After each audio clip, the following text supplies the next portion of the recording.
dëgg la. jógee commencé nag di titiller le micro bi ma nekkee xale. parce que nit aussi des fois dafay am lu nga xam ne sa destin lay doon. bi ma nekkee xale à l'école dañu am match interclasse. waaw. ñu am final ñu teg baafle yi teg micro yi ñu ne ban élève moom mooy essayer pour reporter match bi. y avait Serigne Modou Karasek moom moo njëkk a kii suñu prof français boobu à l'époque ni ko non yow mënoo. ma ñëw jël commencé toppandoo laay jox affaire bi jàll. defal élèves yi nan nga ko doon defee. non xam nga ballon pour Oumar Gueye Sène. oui non man dama doon toog yor nii sama pot. waaw dugg suñu ginnaaw kër am na benn mur bu nga xam ne moo séparé kër gi ak bâtiment bi. foofu laa doon toog. allez-y nga def di toppandoo Ablaye Diaw. Roger Mendy qui récupère ce ballon qui va essayer d'élargir sur le côté gauche attention l'équipe du Sénégal qui va attaquer Oumar Gueye Sène le milieu de terrain il est magnifique il est élégant. di def sama yooyu quoi. des fois nit ñi naan kii est-ce que doful. nga nekk ci cour bi rek noonu. ma nekk ci cour bi rek. bu suñu gars yi football sax ma ne man maay laay ñëw. di reporter. Et après ça il y a eu un tournoi bu ñu doon organiser ngay muy le tournoi de l'amitié. nga xam ne les ressortissants de Mekhe ñoom ñooy ñëw foofu benn week-end ñu def tournoi moom suma benn grand Mama Samba moom moo doon animateur principal bi ma ñëw ma ne ko dama bëgg a reporter. ma mais booy yow waane nga de ma ne ko non man maay Laye Diaw. Laye Diaw numéro 2. waaw ñu jox moom ma reporter et puis de fil en aiguille nawetaan yi ngaay toutes les finales maa ko doon reporter. may reporter également waa Tivaouane gis ma jël si ma waa Thiès gis ma jël si ma. man ñu naan report booyu ngaay bi may reporter ay match nawetaan alors ci benn phase nationale bu amoon fële Thiès qui était présidé par Idrissa Seck ak Modou Diagne Fada ma ñëw reporter finale bi ñëpp taxaw di séentu ana kii reporter. Alors c'était extraordinaire. Voilà may imiter le doyen Laye Diaw qui est mon idole. Et je le lui ai dit yàlla def bi final boobu jeexee Modou Diagne Fada am final beneen dimanche bi. mu ni reporter bi bëgg naa mu ñëw reporter ma suma final. à Darou Mousti. je suis allé à Darou Mousti boobu Idrissa Seck moom moo nekkoon parrain wu final bi. y avait le comment on appelle le directeur général de la RTS à l'époque Silla Matar Silla. Quelle voix. Wallahi ñu jox ma micro bi. mooy kii bi waa PDS doon defee caravane bleue. sono boobu. micro HF bi lañ ma jox ma déparé rond central ba. Idrissa Seck joxe coup d'envoi symbolique bi. may wax ci football di wax ci football ba public bi jóg di taxaw.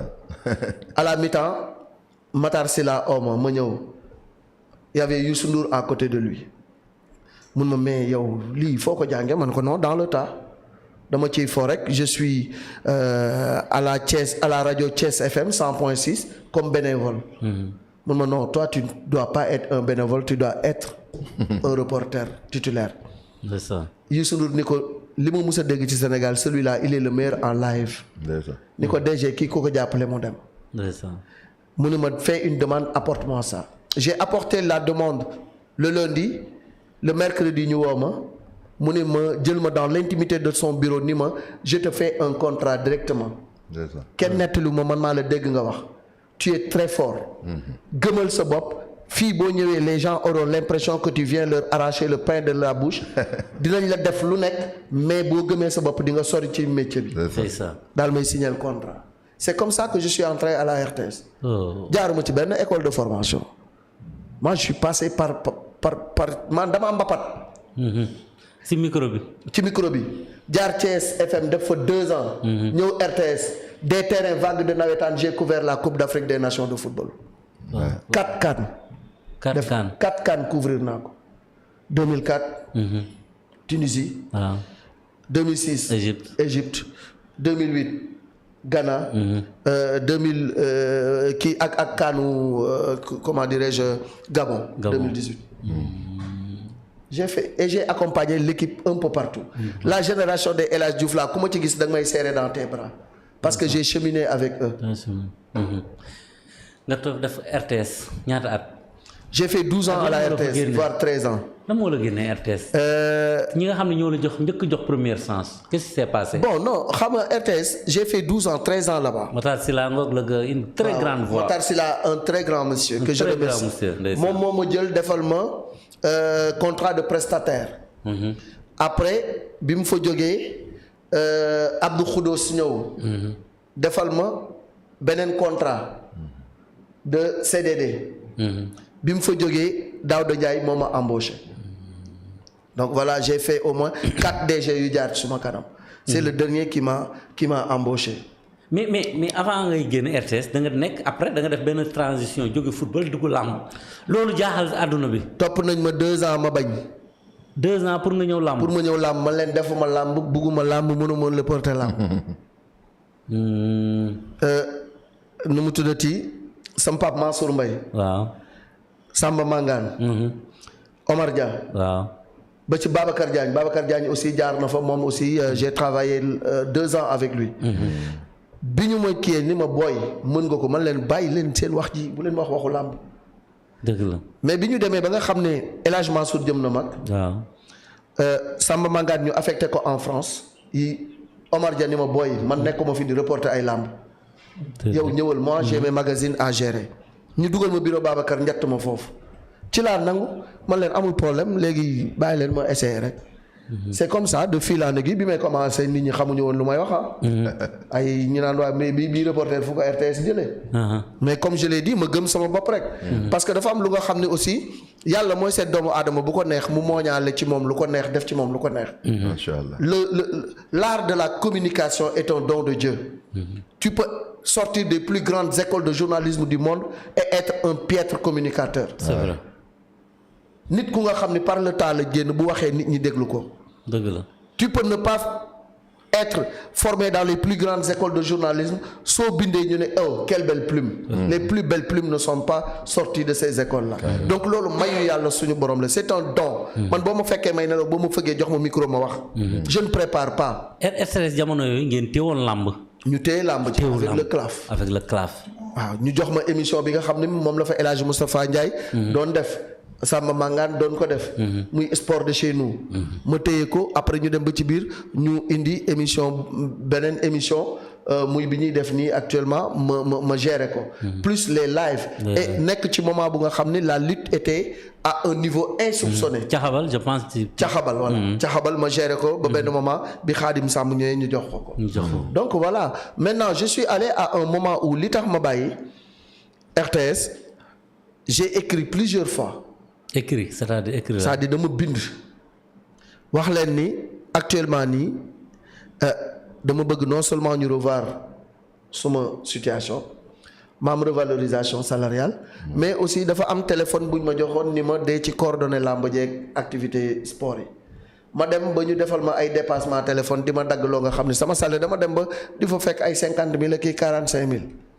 Alors que j'étais hyper exposé. J'ai écrit au DG pour lui dire que je ne peux plus supporter cette situation-là. Il faut que les gens revoient liñ may dagg parce que mënuma ko supporter. Sinon ñu bàyyi ligne bi wala ñu escompté ko. Maintenant je peux pas travailler dëkk bépp yaakaar ne maa ngi àdduna ak li ci biiram. kuy liggéey da nga bëgg avancement. C'est sûr. Les gens n'ont pas accédé à ma demande. Bougane Gueye Dany. mais avant Bougane mais je pense est-ce que depuis lu ñu mësoon piégé au niveau de l'RT à la RTS moo tax. non on m'a rien fait. mësuñu la piégé au niveau de la RTS. kenn musuma def dara. RTS nu ma neex laa fay duggee. aw ma fa RTS musoo fa am benn. musuma fa am benn problème j'ai été vraiment voilà très bien traité et tout c'est surtout côté xaalis côté salaire moom moo tax ma amoon problème parce que sama salaire dañ ko doon ponctionné di ko dagg ba la ca des bareetul mënuma ci fay luyaas fayal ci samay doom dund ci. te gor su nekk gor nga. dëgg la.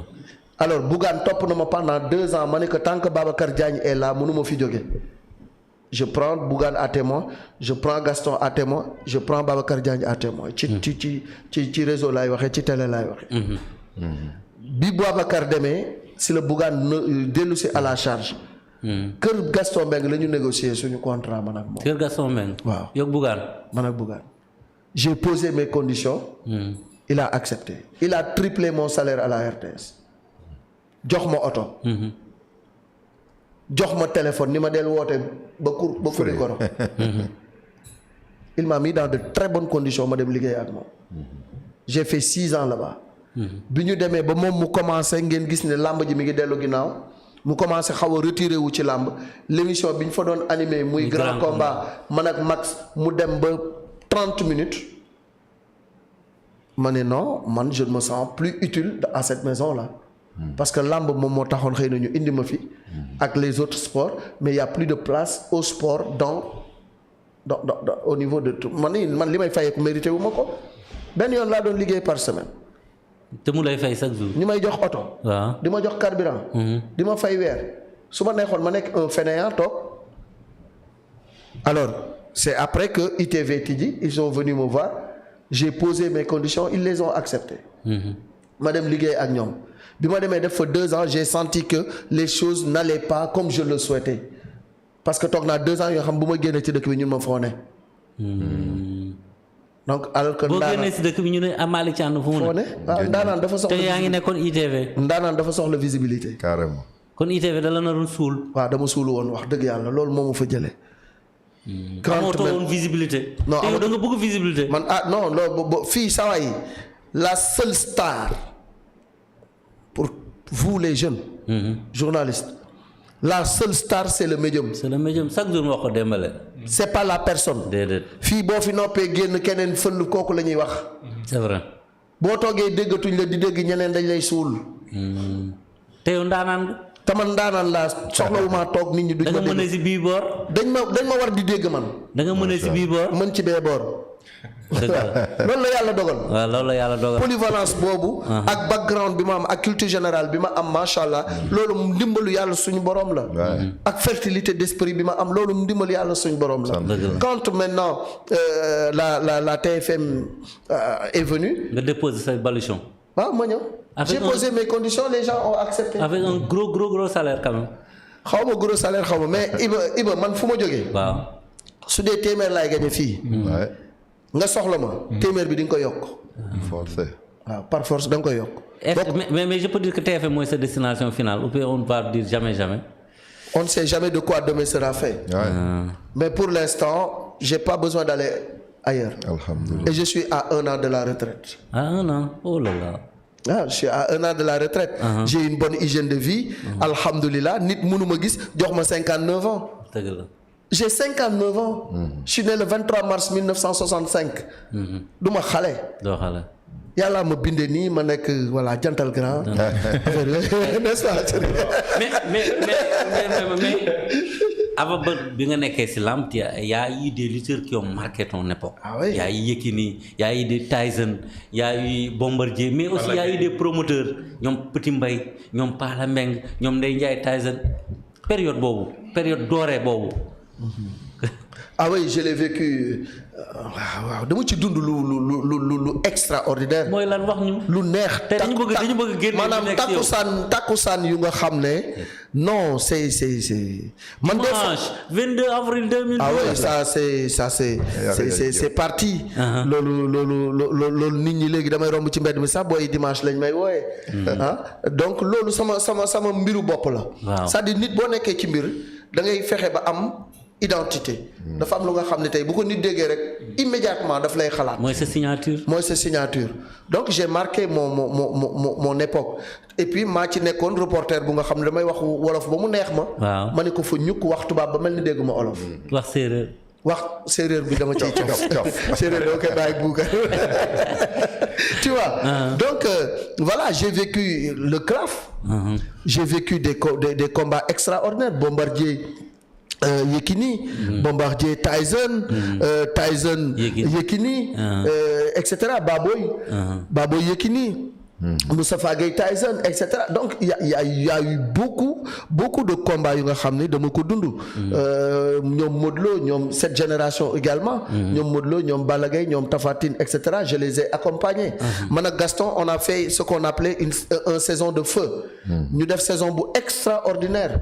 boobu Orange excusez-moi de la pub avait mis 1 demi-milliard 600 millions ci saison boobu moom ak Gaston signé nañu loolu quand on a fait la saison ba mu jeex ma toog ba benn instant Gaston omo ma ñëw mu yëkkati caabi oto jox ma. Gaston moo la may caabi oto. oto bu ma njëkk a am Gaston Mbengue moo ma ko may. man ko mais Gaston pourquoi nga may ma oto bi mu ni ma dañu liggéey saison bu extraordinaire nga sonn lool ci sama yëf te musoo taxaw ñaan ma dërëm. Gaston daan nañu ànd dem signature wala jóge làmb mu déposé ma sama kër.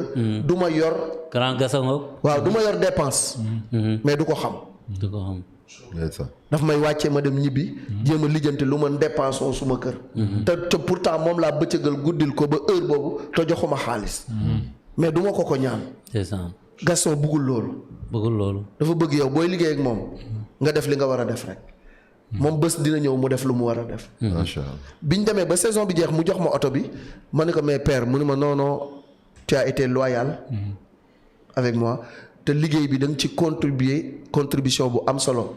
mu ne ma dama toog ak Aminata Mbengue Ndiaye. madame la présidente ma koy nuyu. mu ne ma Gaston lan nga defal Malick Thiandoum. mu ne ko non defaluma ko dara de wax dëgg yàlla. mu ne ko non Malick ni mu mel ci say mbir ak ni mu ci engagé woo. defal ko lu ñëpp teg seen bët. ci la ma jox oto boobu. moo tax ma koy ñaanal wér. amiin waay. yàlla na wér. feebar na ça fait 2 ans qu'il est au lit. mais c'est un brave homme damay dem di ko seeti di waxtaan ak moom mais tey njàmbaaram moo ko may muy dund ba heure bi waaw beaucoup de gens à sa place auraient trépassé parce qu'il a fait 2 fois coma. 2 fois. def na ñaari yoon coma. jour moo ko njëkkee gis dama jooy mu ne ma Malick bul jooy tane na mais tey par la grâce de Dieu il est en train de recouvrer la santé. te on lui ñu ngi koy ñaanal mu ànd ak wér. ba lii nekk lu nga xam ne lu ñuy nettaliwaat la rek. mais Gaston mi ngi commencé dellusiwaat. ñu koy ñaanal mu wér péng. tey doomam Makan mi ngi def lu nga xamante ni c'est extraordinaire. football donc làmb dund naa si ay bànneex yu extraordinaire. mais dund naa ci aussi ay moment yu naqari. yu naqari. comme la bi ci gën a naqari mooy quand Luc Nicolaï a organisé le combat bi mu tëggoon Ndar mooy accident ñoom Mama Ba. l'accident à Raw. Saint-Louis. Ça m'a beaucoup marqué parce que bi ñu waxee ni ñoom Mama dañu accidenté ak ñoom Père Alioune Seye ak Gora. ñoom Lirou Diane et cetera bi ñu demee man ak Luc Nicolaï à l'hôpital bi ñu ubbilee morgue bi. ñu xëcc tiroir yi. quand j'ai vu ces images là. j'étais choqué. ça m'a fait très mal. bi ma xëccee gis Mama. xëcc gis Gora. xëcc gis Père Alioune Seye. ah c'était terrible. c'était terrible. c'était terrible. pour des gens que je connais. peut-être xëy na ci seen corpulence ak yenn yi nga leen di xàmmee. mais ni ñu anam yi ñu faatoo dafa metti. dafa metti ça m'a marqué. dans l'histoire de la lutte aussi j'ai eu quelques détails. des gens yu ma doon woo di ma saaga. des gens qui me menaçaient de mort. menace de mort jot nga ko. waaw j'ai tout vécu. mais nit mosu ko xam. te lépp ci métier bi rek ci liggéey bi. lépp ci métier bi la lépp ci liggéey bi la parce que man. du ma tooñ. du ma tooñ.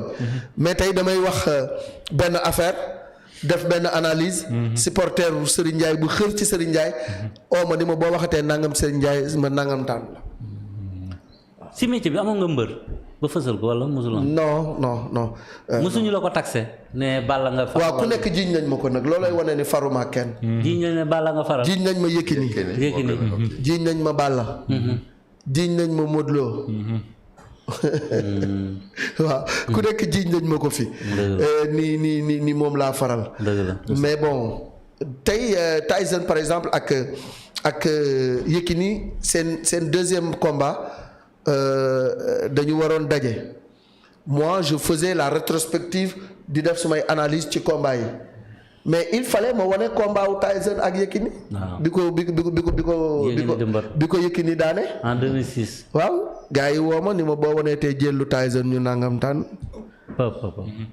gars yi woo ma ni ma xam nañu foo dëkk xam nañu nangam dinañ la kar dinañ la def nangam. je suis resté zen. benn supporteru Balla Gaye wala kuy ànd ak Balla Gaye mi ngi may dégg xam na ma xam naa ko. Balla xam na. bi Balla jëlee roi des arènes dama def analyse.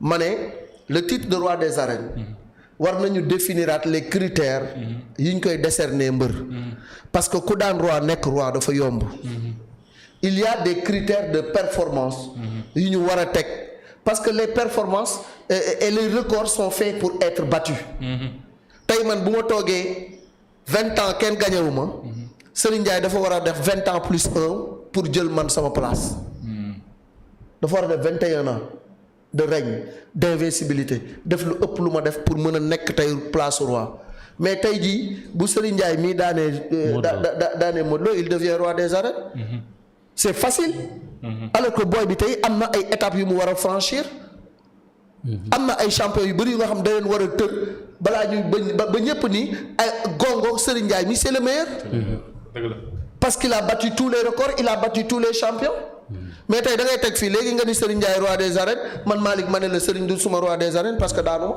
dëgg mais si roi des arènes yow fekk. loolu nag nit woo ma ci saaga yu métti.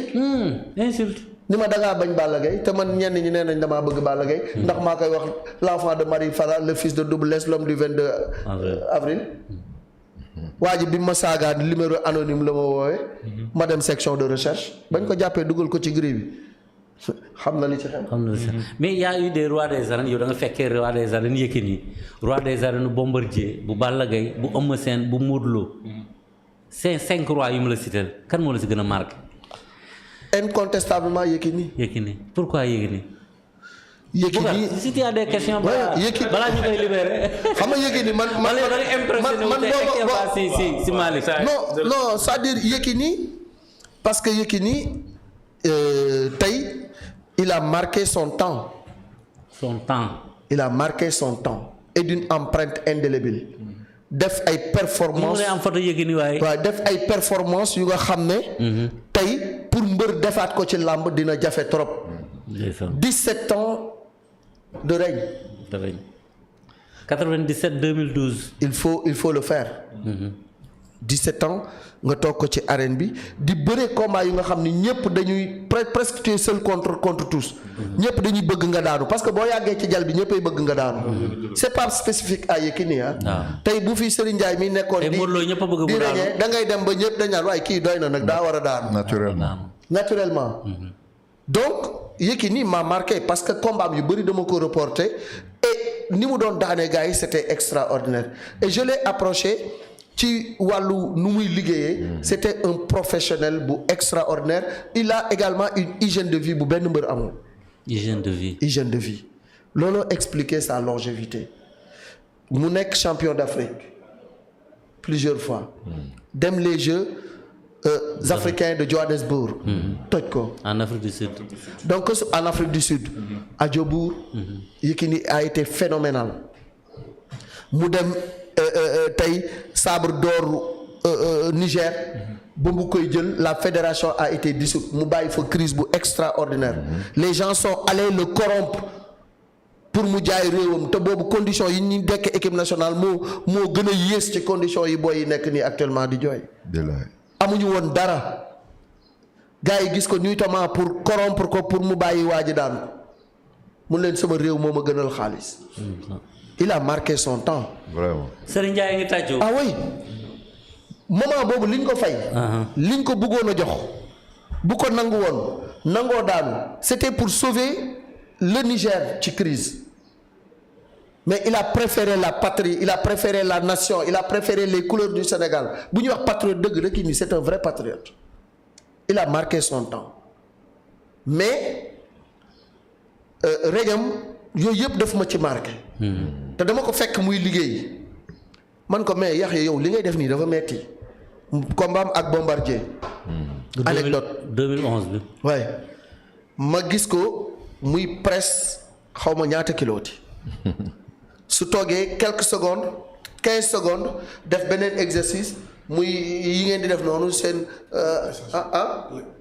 presse ak li ngeen di def nii voilà yooyu noonu xaw ma ci dara boo ko fekkee muy def yooyu intervalle 15 secondes man ko mais yow saa yi li ngay def nii dafa metti mu ne ma boo gisee may liggéey sama fii waa ji dina ma dóor foog ma jël kuwam pour daan ko te su ma dóoree intervalle 15 secondes ci laay nekkaat moo tax man may def 15 secondes pour def beneen exercice bi nga xam ne mooy téye fii parce que kaw day jóge fii jëm fii. donc tu dois travailler ça tu dois travailler tànk yi. man ko ah bon j'ai compris moo tax bi ko sa waay ñam na ko. bomb laal na ko laal bu métti. mais en 15 secondes il a récupéré def ko lu mu ko bëgg a def. nga xam ni bëre c'est de l'art ku yaakaar ni dof moo koy def yow yaa dof. c'est de l'intelligence. Ensuite le 22 avril. le 22 avril 2012. sama fa la reñ ma Yékini jeexee. fa la jeexee. beneen reñ commencé. muy Balla Gaye 2. reñ bu éphémère. waaw mais Balla aussi dafa marqué époque am. daan ay moroomam. daan Baboy. daan Tyson. daan Tafa Gueye. daan Modou Lo. Tyson Junior. daan gaa yëpp. Ousmane Diop. waaw daan Ousmane Diop. Kolifay toj kalaaf bi. Issa Pouye. donc ñu bëri bi ñu ko joxee Bombardier bi ñu ko joxee Yékini dañu woon fan la ko Balla Gaye di jaar mais Balla dafa liggéey ci combat boobu lu nga xam ne Yékini n'a pas résisté. jamono yooyu yaa ngi RTS. maa ngi RTS. jour boobu laa mën a gis face to face. armée génn. waaw lu ne am na fa nag. lu ne am na fa parce que affaire bi dafa demoon ba egg ci niveau de tension bu extraordinaire. demoon na ba affaire waaso sax commencé ci dugg. c'est sûr. donc la pression la tension avait atteint son maximum ci combat boobu. parce que ñaari mbër yi mayante wuñu woon dara ci face à face yeeg yëpp. dimanche 22 avril. 2012. bi ma commencé reporter gars yi dañoo ubbi baafuloo Demba Diop bi. muy génn ci biti. La pression monte, l'adrénaline monte, émotif et cardiaque, abstenez-vous ou prenez du sucre. Dimanche 22 avril 2012, Yaxya Diop Yékini, roi des arènes, mi ngi féete à gauche, Balla Gaye 2, l'enfant de Balifara, le lion de Guédiawaye, mi ngi féete à droite, round d'observation, ñi ngi lewto. gars yi dagg affaire bi ma ko. macha allah bu mu ko daanee ma ni le mythe. damay leen may El Hadj Malick. ma ni ko Yékini est tombé. Le mythe s'est effondré. Balla Gaye 2 nouveau roi des arènes. mais c'est extraordinaire Balla Gaye 2 c'est un grand champion. carrément. c'est un grand champion. dëgg la. Modou Lo ñëw encore wanewaat beneen. mais dama lay dagg foofu rek. c'est extraordinaire Serigne Ndiaye ñu may ko mu souffler la nga xalaat si Malick lu mu wax fii yëpp loo siy wax. non mais man loolu dama koy yàgg. jël waxal si micro bi. dama koy wax loolu du tey sax. tey bu fekkee da nga nekk sportif nekk ndaw. bu fekkee da nga bëgg carrière bu gudd. da nga xool Yékini. lu succès rëy doo ko teg bët. tey daal léegi jël bu rëy. doo ko gisaat.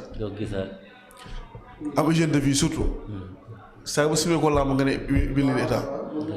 te bu ñu nee mbër nag sutura moo tax ñu naan mbër nga sutura. moo tax ñu naan mbër. mais pas léegi di sangu léegi. waaw ñu xam ne yaa ngi sangu. boo génn ñu xam ne amu fii. Yékini doo ko teg bët mukk saa ko teg bët ba nit ñi doo ko gis. man am naa sens nekk ak moom parce que fu ñu entraîné fa laa doon jàngee. moom Bombardier boobu maa ngi jàng. boobu maa ngi ñaan mu dugg ci kalaaf bi. Fabrice Alouche di entraîné maa ngi ñaan di entraîné Yékini. donc man am naa temps am naa sens bu rëy di copier ci moom ci lu bëree bëri. waaw waay. bu paree contact sax. noonu lay solee blouson am dugg ci oto génn dem. waay. ma koy xool di ko topp ay at yu bëree bëri.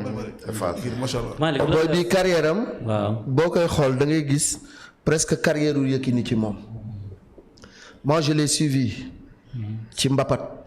fekk ko ci àll bi. ñun ñëpp ñoo fa nekkoon. mu am ci wàllu lutte traditionnelle maanaam dafa jàng les rudiments de la lutte. day gàddu saagam moom kese ak ñu muy àndal dem ci àll bi di ko ñafe. loolu la Yékini doon def. da ngay dem ba tollu moment bu nga xam ne tey pour nga utal ko adversaire dafay jafe.